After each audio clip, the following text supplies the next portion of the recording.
So আজকে আমার যে কন্টেন্ট সেটা হলো একটি ফ্যাক্ট।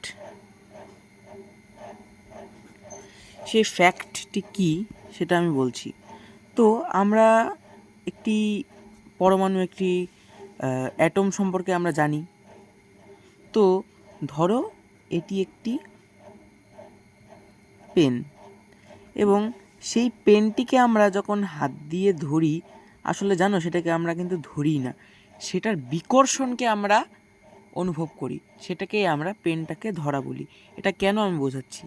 একটি পরমাণুর প্রথম কক্ষে 2টি ইলেকট্রন থাকে, বাইরের কক্ষে তারপরে 8টি ইলেকট্রন থাকে, হাইয়েস্ট 8টি ইলেকট্রন থাকতে পারে।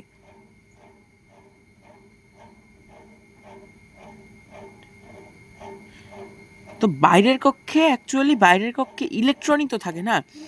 তো আমরা জানি আমাদের হাতের মধ্যেও রয়েছে ইলেকট্রন, পেনের মধ্যেও রয়েছে ইলেকট্রন।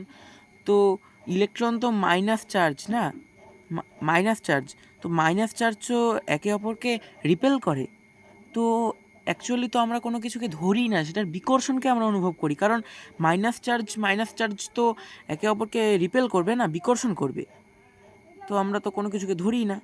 তো আসলে এটার ব্যাপারটা হলো আমরা কোনো কিছুর রিপেল অর্থাৎ বিকর্ষণকেই আমরা ধরা বলি। আজকের এটার ক্লাস এতটুকুই। ধন্যবাদ।